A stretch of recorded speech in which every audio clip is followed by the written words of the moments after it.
Hey, this is Calvin, Professor C here. So today I am going to give you a very timely update and what is happening in the industry. Today the mortgage industry has a big news.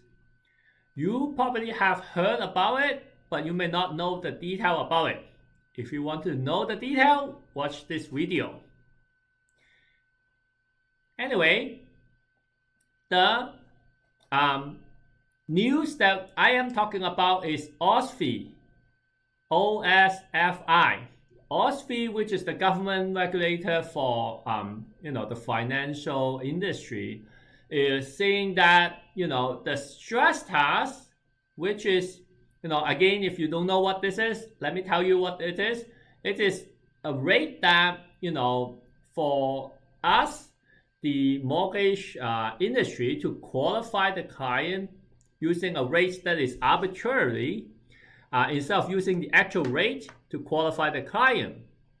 And that stress test rate is going to increase. So let me give you an example. Let's say currently the interest rate is about 2% in the market, right? So before the stress test, which is introduced to Canada in January 1st, 2018, before that, we used to qualify the client using the actual rate. So for example, if based on 2%, their monthly payment is, let's say, $1,500 per month. After the stress test, they specify that, we have to use 2% above that or the benchmark rate, which right now is 4.79. So whichever is higher. So 2% plus the extra 2% is 4%, benchmark rate 4.79. We use the higher one, so we use 4.79.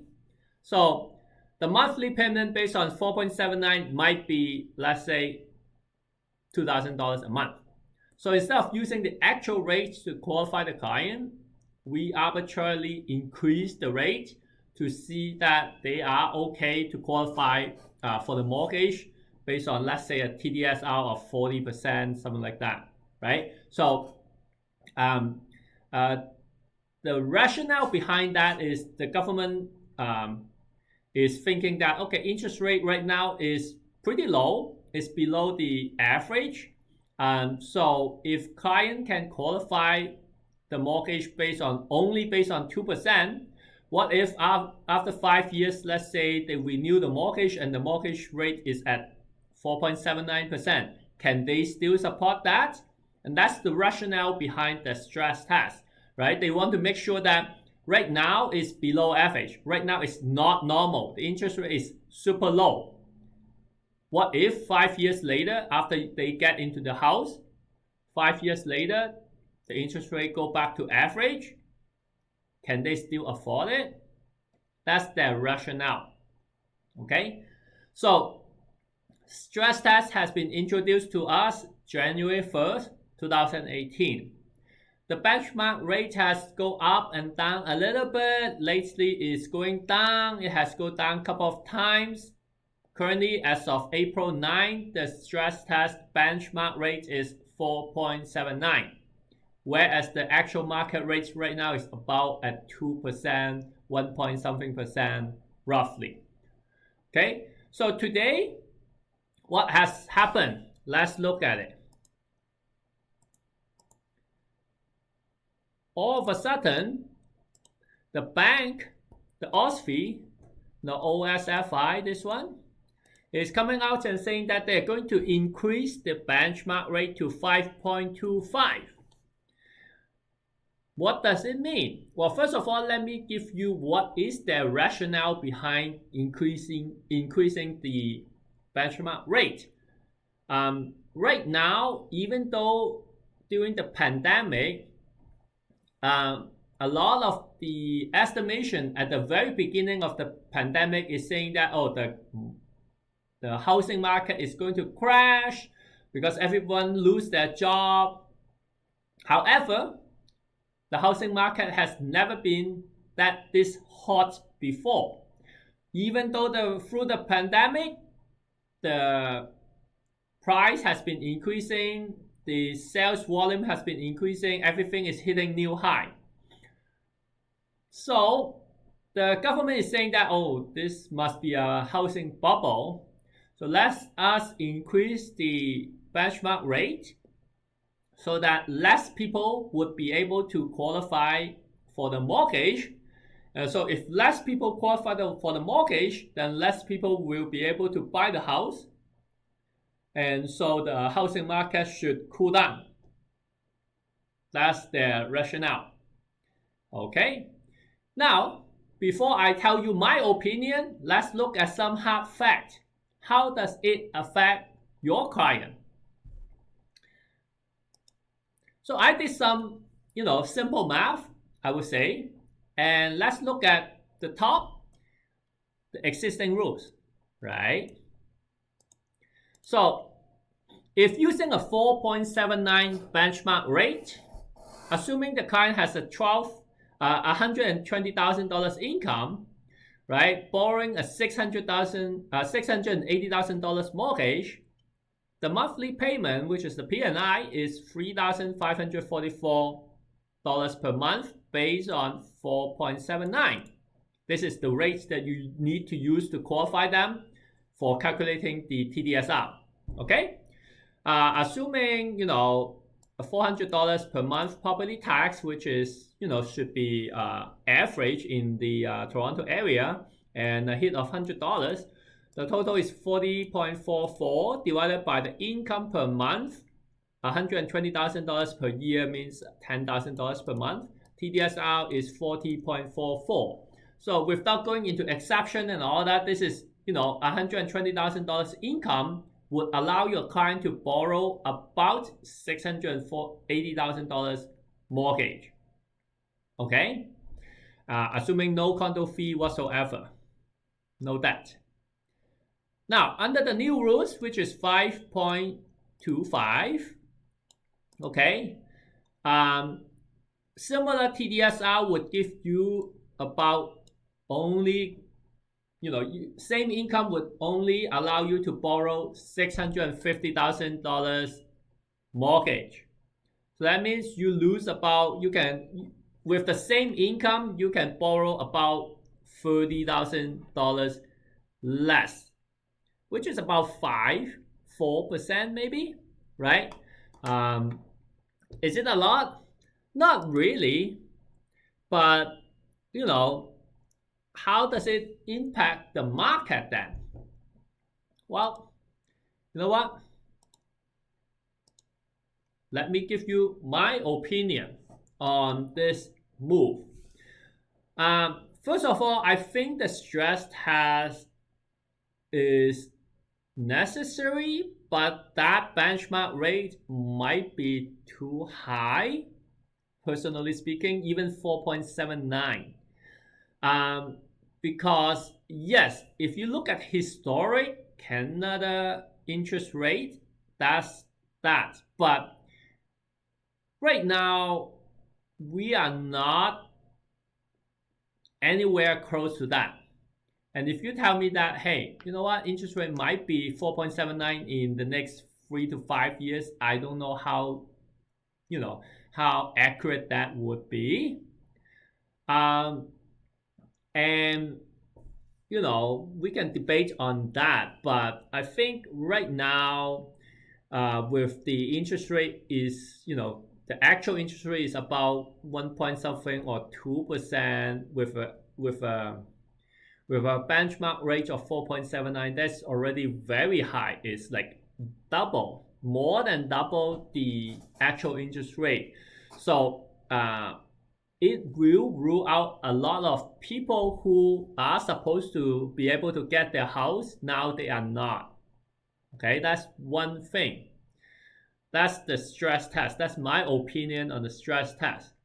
Now, with an even higher benchmark rate, like they are discussing about 5.25, what I think that would do is, I already explained to you their logic behind why they're increasing it. because they want to cool down the market.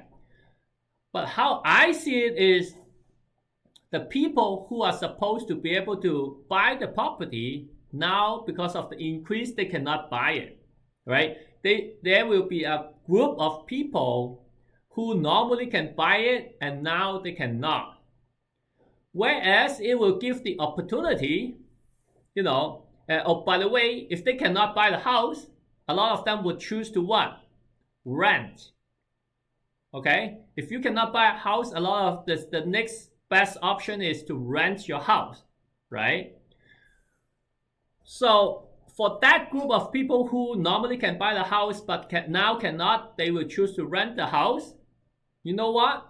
You know who would own those houses? The people that normally could, and now even with the increased stress test rules, can still qualify for the mortgage, right? People with very high income, we call them wealthy people, okay? Those people would then, be able to buy more property. Because you know what? If I buy one property, if I buy two property, if I buy three property, I am afraid that, maybe if the rental market is not good, I might have no tenant, then, I might lose money. But because of the increase of the stress test, by the logic that I just mentioned, there will be an increased pool of people that would rent. So the rental market would be even more crazy, would be more hot. And if I have the money, if I have the income, if I'm wealthy, you know what I will do? If I know the rental market the demand will increase, I would buy more house and I will rent it to those people. And so would it actually make the real estate market cool down? I don't know, to be honest with you. Yes, there will be a pool of people who will not be able to qualify for the mortgage and therefore they cannot buy the house. But if I have an income of, let's say, $500,000 and I have some save up capital for down payment, I don't know. If you ask me, I would buy another investment property to rent it to the tenant, because I know there will be a pool of new tenants that normally want to buy the house and now they are going to rent. And I will have, a lot more tenant people would want to rent. So personally speaking, I don't think it will cool down the market that much. It will just make the qualifying of the mortgage more and more difficult. And the conclusion of that would be income disparity, because now if you're renting, you're basically helping me pay the mortgage. And if I'm now a wealthy landlord, I will actually be more wealthy. And that's what I think the definition of income disparity come in.